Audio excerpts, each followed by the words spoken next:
Yes, I'm doing so well. Talk to us about the rainstorm. Which places have been affected? We know of the Wale Wale Senior High Technical School, but paint a picture for us as to what happened from yesterday.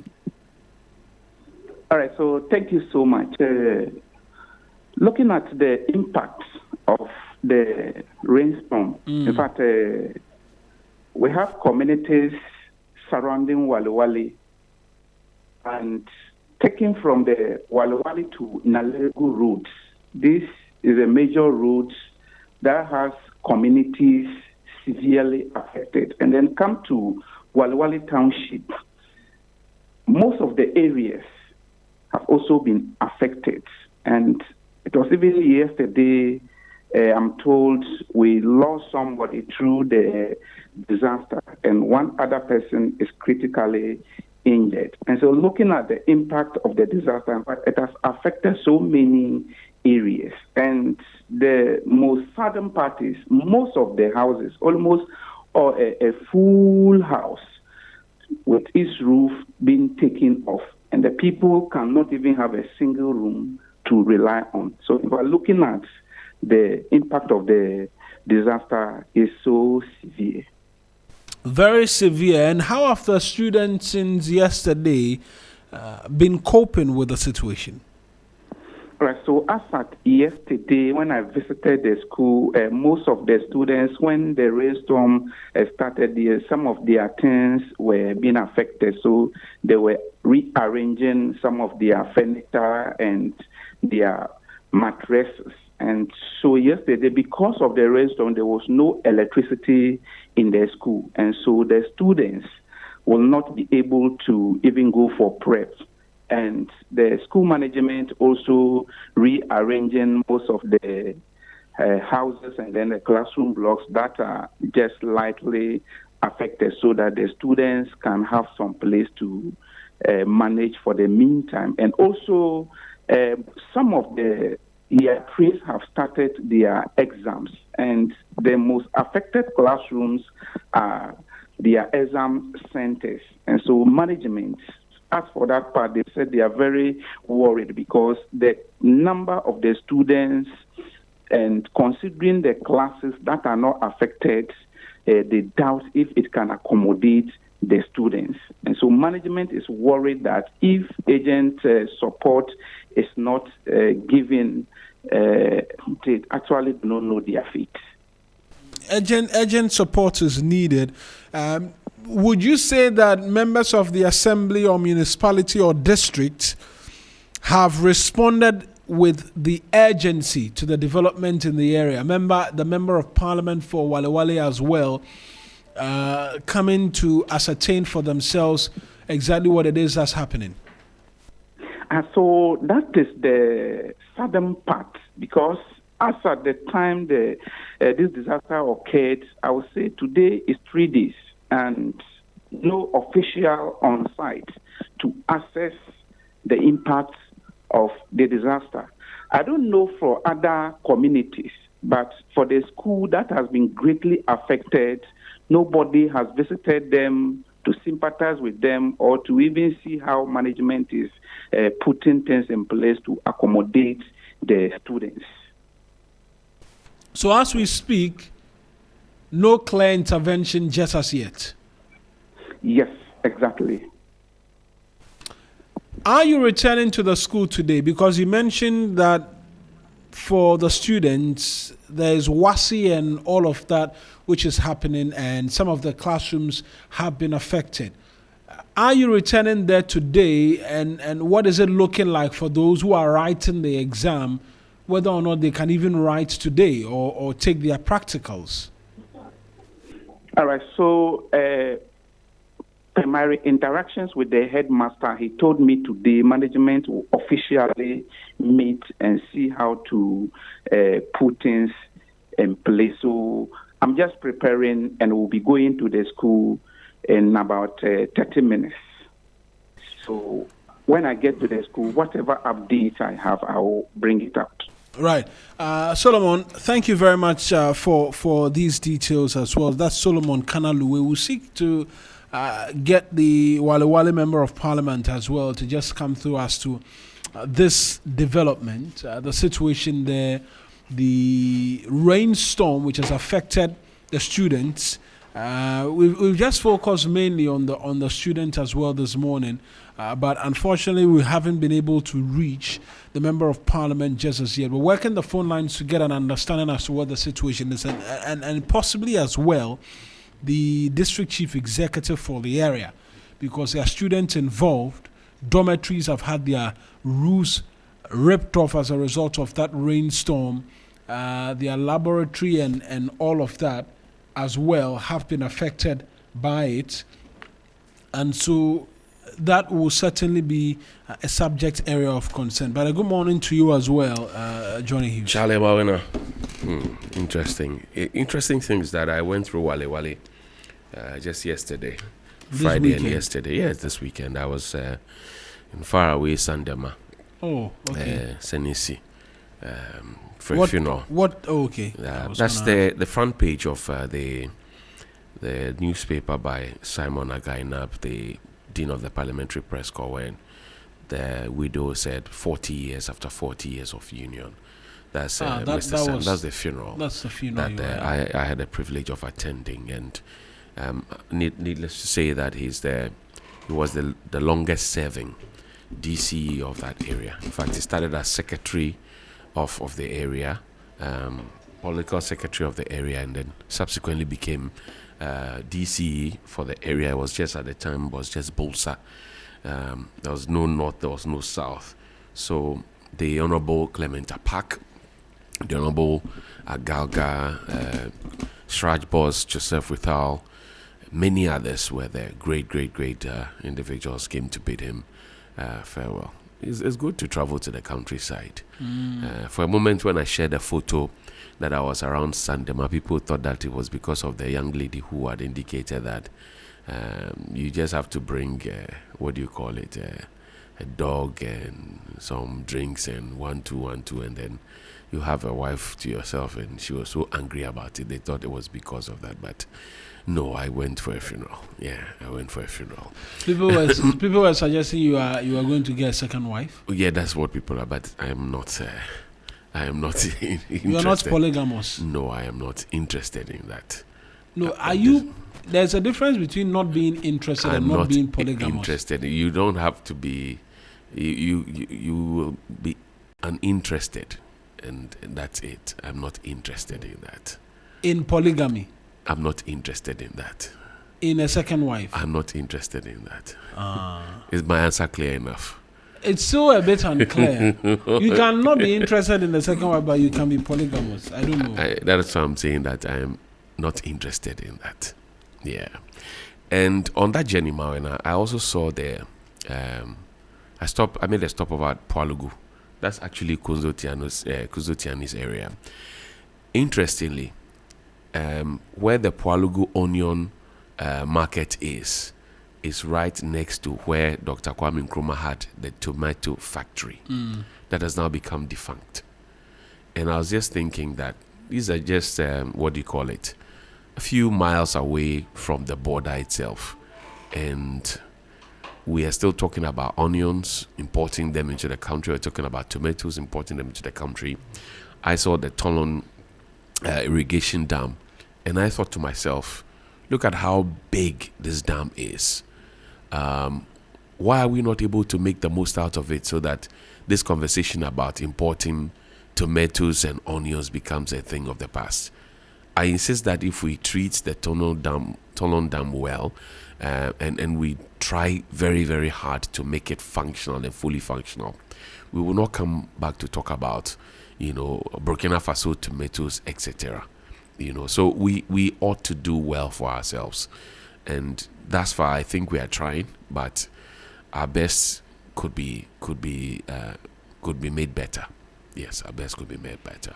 So matters of irrigation, sometimes it beats the mind as to how government after government after government have not quite hacked it yet.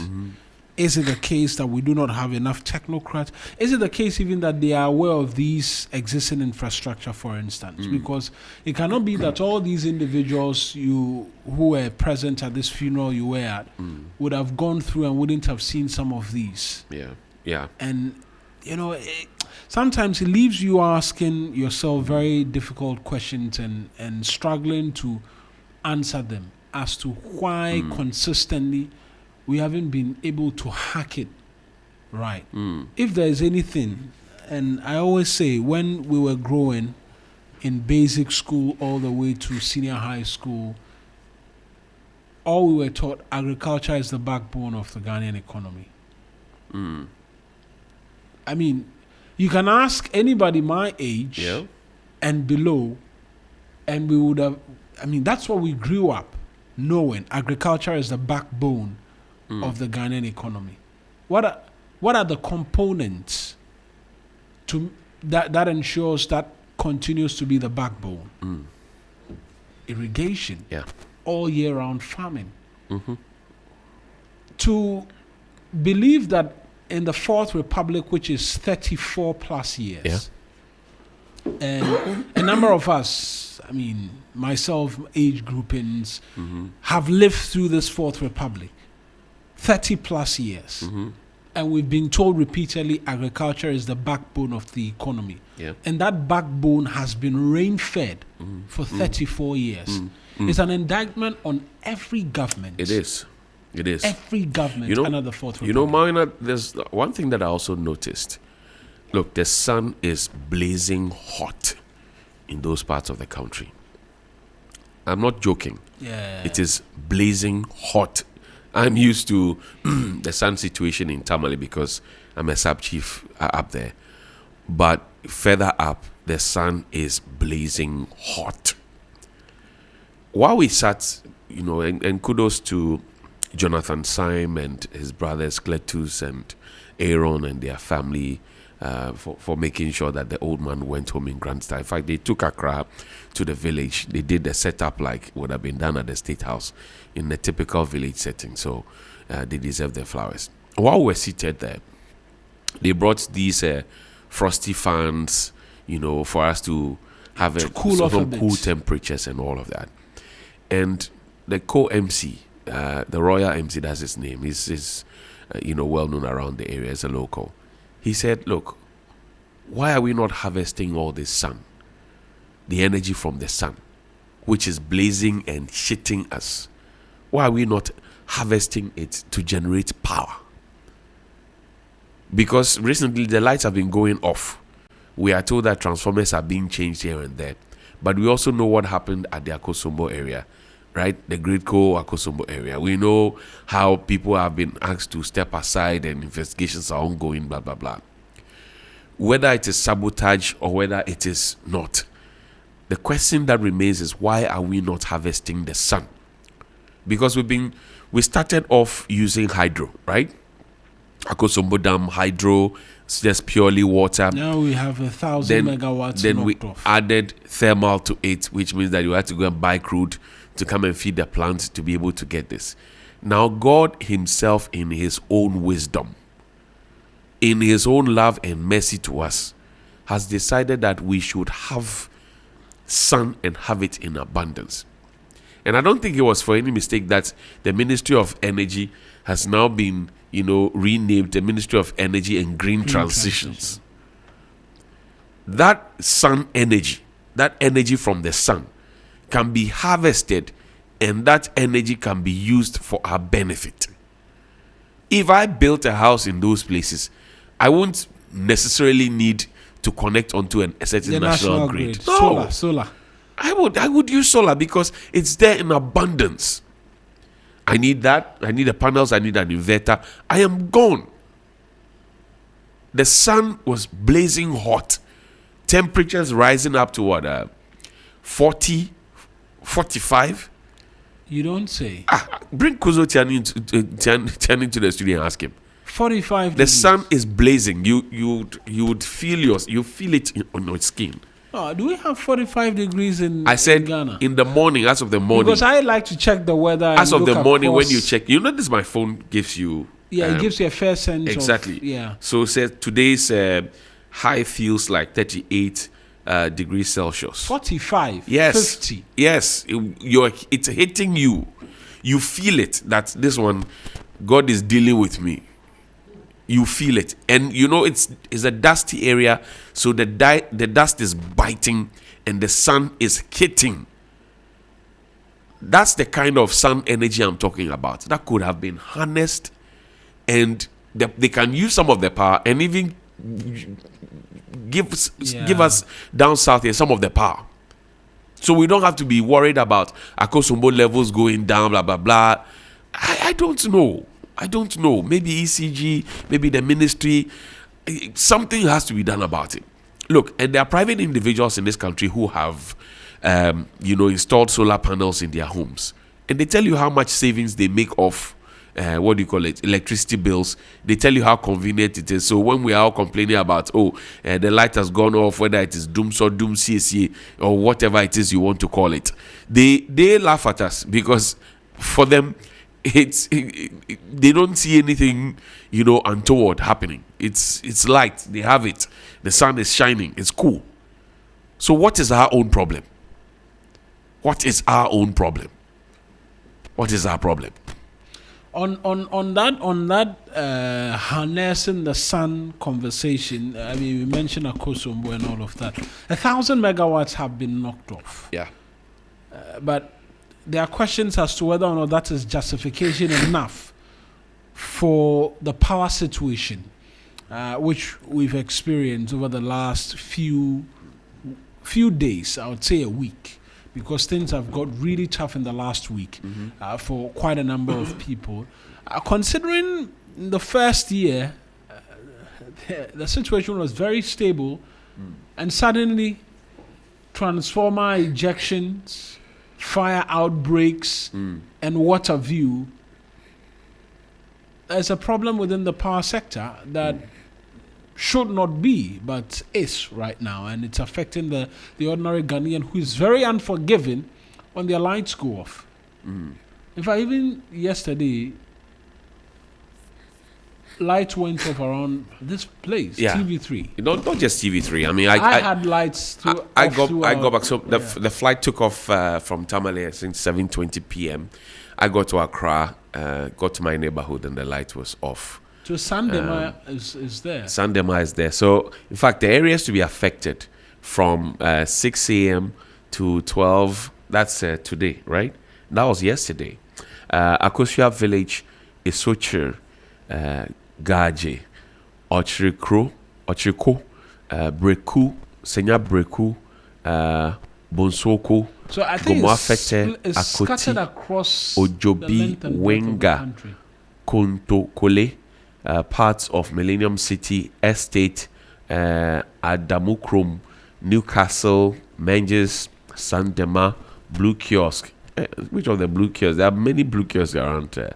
Teacher Block Factory, Enije Chrome, Opei Kuma, that's in the Western region. Asamoah, parts of Colombo, CP, Lawyer, Nyanyanu, Yomat, Budumburam, in Kwantanan, Tipa Junction, Roman, Everlip, Wallantu, Gateway, Newtown, Kuwait, Galilea, Market, TV3, 94 Washington Bay. Unless there's another TV3. No. Unless This certainly is. Unless there's an area called No. TV3 This one, the somewhere, ECG, New Market, Opekuma.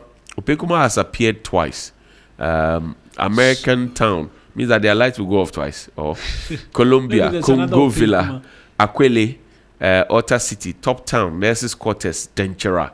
That's Danchera actually, not Danchera as a Ghana community, surrounding areas. Wow. This is widespread. So largely it's Accra and towards the western part of Accra, parts of the western region as well.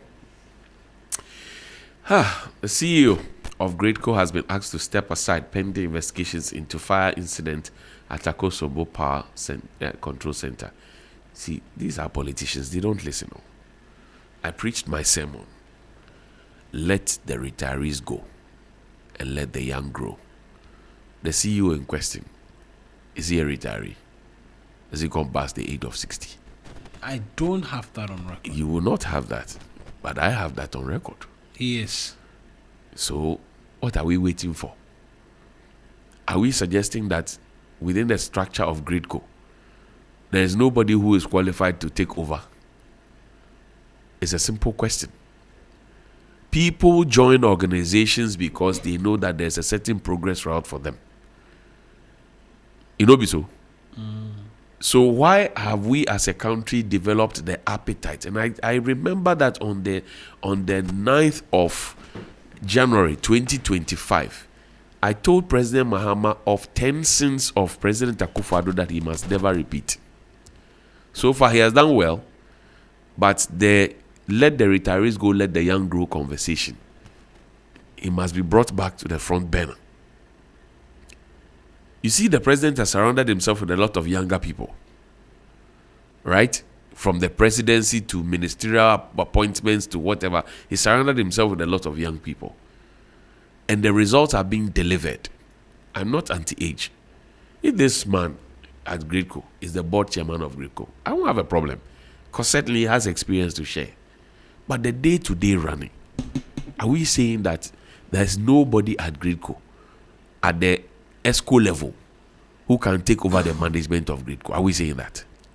And all the others. And we saw how some of our state institutions were managed in the past. GEHOC is fresh on my mind. I will never forget the GEHOC conversation. I will never.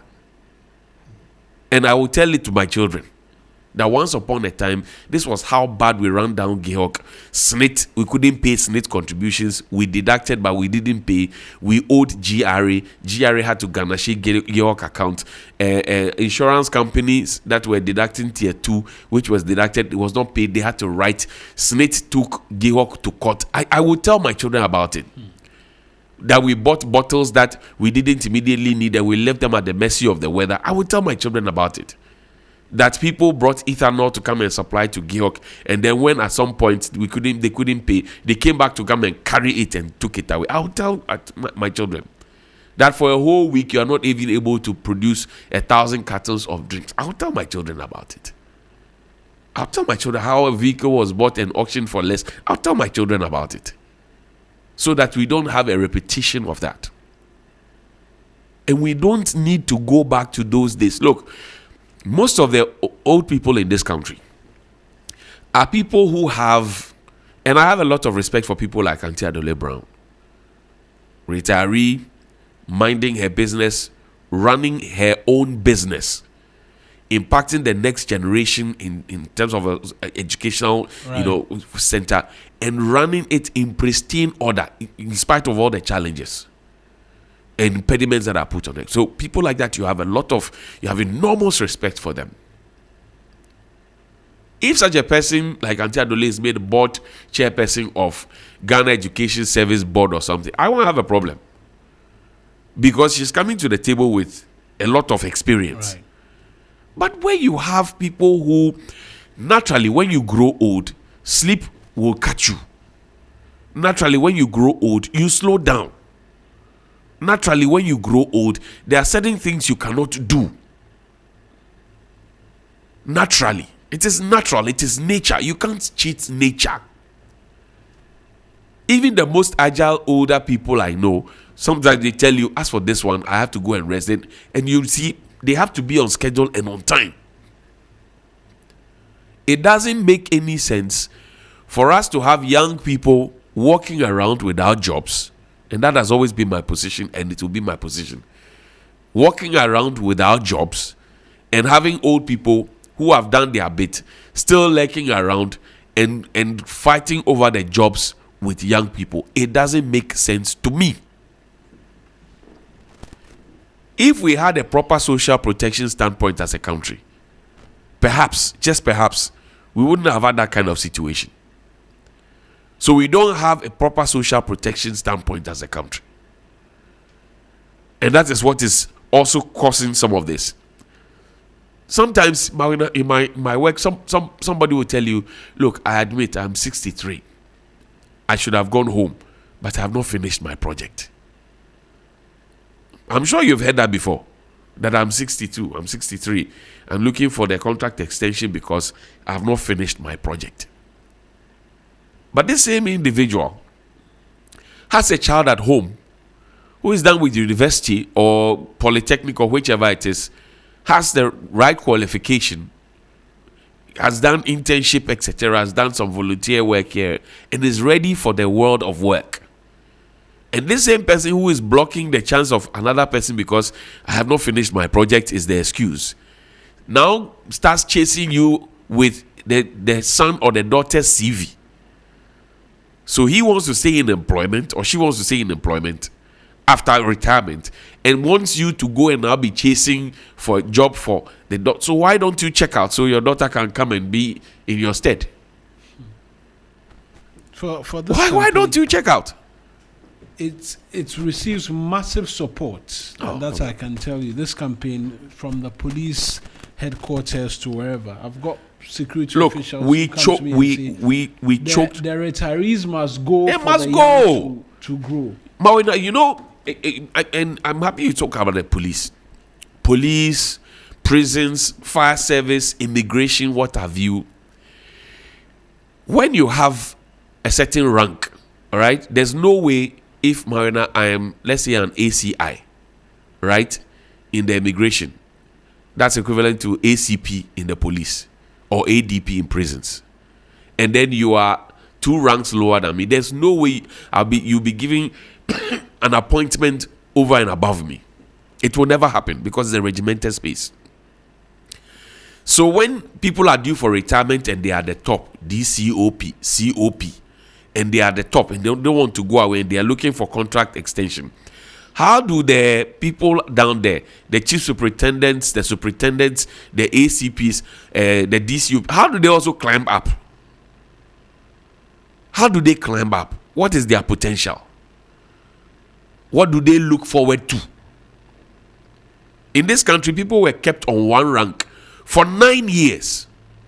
You had to take this government to come and push people up. People were kept on one rank for 9 years. I know somebody at immigration who was kept on a rank for 9 years and was actually transferred to a non-existent station. And the person was at home doing nothing and yet was being paid with taxpayers' money. That's the height of wickedness. That's the height of unpatriotism. And we'll be told we are in it together. You are in it together with who? The market woman at Makola or Malamata or the Sandema market, right? Who is going to pay 2 cedis to a certain assembly tax or revenue collector after sitting in the sun for God knows how long? And you gather all those monies and you're using it to pay somebody who is not working by no fault of his or her, but because you are so full of yourself and so pompous sitting on a high horse, you just have developed an acrimonious situation and you say, I will punish you because of that. So I am moving you to a place that doesn't exist in the first place, and I will keep you on one rank for a very, very long time. I will not mind you. I will not promote you. I will not give you work to do. I'll just make you useless, but I will pay you.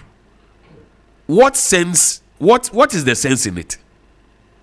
And this happened and people supervised over this in this country. What sense does it make? And they get contract extension. What sense does it make sense? They have expertise. What expertise? The Constitution is clear. Our rules are clear. That before we give you a contract extension, it is based on the fact that you have a certain expertise that nobody else has. You know, be so. And then the second condition is that, when we give you that contract extension, based on the fact that you have expertise that nobody else has, you have to take steps to train people who will take over from you when your contract has expired. You know, be so. Do we get that being done? Somebody is on contract extension, or somebody is almost due for retirement. Then there's a training happening in Australia. The person knows that I have 6-8 months to go home. There's a training happening in Australia. And then he puts his name there. and goes for this training. Comes back and say he has expertise. When he comes back, he says, I have expertise. That the company needs. The company needs it. So I have to be here to be able to impact the people. Emale, it's our contract extension. And you get to some of the ministries, you find somebody standing at the stairs. How to climb up is a problem. How to climb up. The next thing I'm going to be doing is to fish out those who have been reducing their ages. If I am a twin, right, Mawena? If you are my twin brother, if you are 60, I should be 60. No? How can my twin have a different age from my age? We are twins, but our ages are not the same. The MRI revealed your bones aged faster than mine. The MRI. Charlie, we are special in this country. The MRI revealed that your bones aged faster than mine. Oh, come on. You know, If I am your twin brother, our ages should be the same. Why should I be older than you or you should be older than me? Why? public service, you know. Actually, you have to. One of us has to be older than the other because of public. So that what happens? We don't want to stop serving our nation. Oh, please, please. That's just by the way. You are my children. I don't want to leave you. He's now in the US. Doesn't want to come home. We are special in this country. Very special, Marina. So yeah, I mean, it's a difficult conversation in terms of him, but he's been asked to step aside, and there's that expected news conference a lot later this afternoon to deal with matters of the energy sector, specifically availability of light, right? Because people don't have light. They've been complaining. I've asked, thoughts to be shared with us on our respective social media handles so we can read a few of them. What's been the power situation where you are? Find us on Facebook and YouTube as well, where we're streaming this show, and leave a message for us. And we'll do the reading as to the power situation this morning. A number of you have sent in messages. Yes, I was speaking about the chief of staff and the apology, and so I see someone has sent a message in relation to it's teacher Kojo in Tepa Enyina Suso says PhD in adult education, heading the Free Zones Authority. If this woman knew something about corporate governance, she would not have spoken the way she did. Apostle Nyamicha was only reporting to the Church of Pentecost Council certain decisions they made and why those decisions were made, and it is part of corporate governance activities. Therefore, for her to claim that the apostle was dabbling in politics is an exhibition of ignorance on her part. Greetings to you see, Marina. I heard a lady. Yeah. I thought that what she said was in very bad taste. Maybe she said it in jest, or maybe no. She's actually come to apologize. It was not in jest at all. So what I heard was in very bad taste, and I'm happy that she has apologized and the chief of staff has apologized.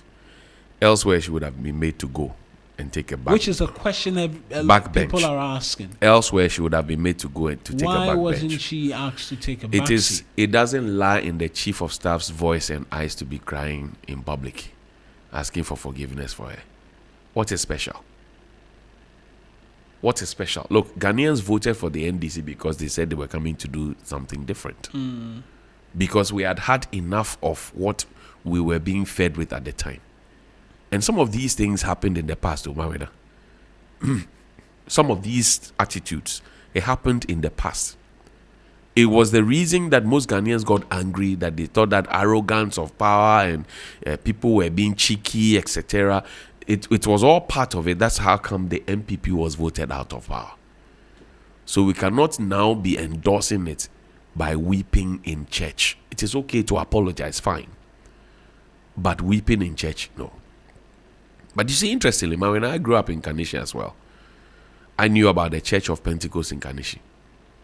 That's the headquarters of a sort. Yeah, I know. It's a very tall building. Yes. I know it. Recently, some renovations that happened to it. They have acquired the land next to it, which used to be a house and all of that. That swimming pool thing if you go to Kaneshie Church of Pentecost, they have always had it. Not in recent time. They have always had it. So I beg to differ slightly, even though I'm not the owner of the church, that for as far as I know, and having grown in Kaneshie, having lived in Kaneshie, right, before it became this huge, humongous building, it was there. It was there. That swimming pool, they had it. In fact, theirs is not plastic. Theirs is done with tiles and all of that. Anybody who attends Kaneshie Pentecost who wants to be honest in the name of God will say that it's been there. It is not when the conversations about Galamsey started. And the conversation about Galamsey didn't start 10 years. It didn't start 10 years ago. Right? I knew people who were baptized in there way back in secondary school days. And me, I finished secondary school about 25 years ago. So at that time, 25 years ago, 20 years ago, we were talking about Galamsey. Were we talking about Galamsey to these levels? So I'm saying that I beg to differ slightly with Osofo. That it is based, hold on, I'm coming. Based on this. Yeah. That is why. We can say that it has gotten to a certain extent now where you cannot trust the water anymore. But before now, that swimming pool, at least at Kaneshie Church of Pentecost, I haven't been to any other Church of Pentecost. I know this for a fact. And anybody who lived in Kaneshie who knows this can bear me witness. That is also the other portion that must be contextualized properly. We will talk about Galamsey. It is hurting all of us. I support what Lawyer Kwame Kufuor. I said that a while ago, a few months ago, and people nearly came for my head. He says, look, if the people who are making sure that we don't live are available, stop them. How do you stop them? Shoot to kill? How do you stop them? Arrest them and keep them away? We've had this conversation. This shoot to kill. I said, look, shoot to kill. Because what they are doing, they are killing all of us. There are people who don't drink. There are people who don't smoke. There are people who don't sniff anything. There are people who don't inject anything. And they have had kidney and liver issues. Go to Korle Bu this morning. Go to the dialysis at the renal department. Go and see people there who have not indulged in anything before. And are there. Through no fault of theirs. They are there. So these people are killing us. And then when you talk, they say, but the people in the hole, they are not the people who are bankrolling. It is because we have refused to arrest the people who bankroll, the people who spend the money, the real money spenders. So what do? The people in the pit, you waste them. When they go finding laborers, the laborers will tell them that when we go, they'll waste us, so we won't go. And let them go and bring their children. It is sheer wickedness. And sometimes, look, you see aquatic life. Fish in the rivers struggling for their lives. If that doesn't scare you, then you are perhaps a witch or a wizard. Fish in water struggling to survive in its natural habitat. Fish. And sometimes people who live out there in UK, US, Europe, and America, and all of this, they think that, it's just a Ghanaian problem. It is not a Ghanaian problem. Phil, is it called impatwa?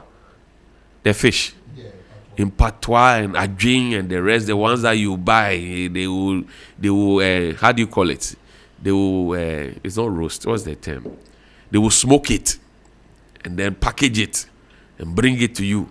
Then you use it to do your nkatia wonu and mewonu and things and light soup, and you think that you are safe from it. The fishes came from the same poisoned waters.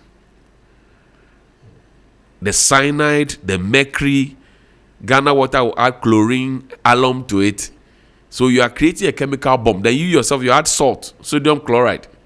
The chemistry students, they should come forward. However, did you do integrated science in school? I'm mentioning chemicals.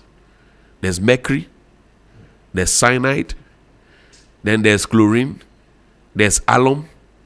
These are 4 chemicals so far.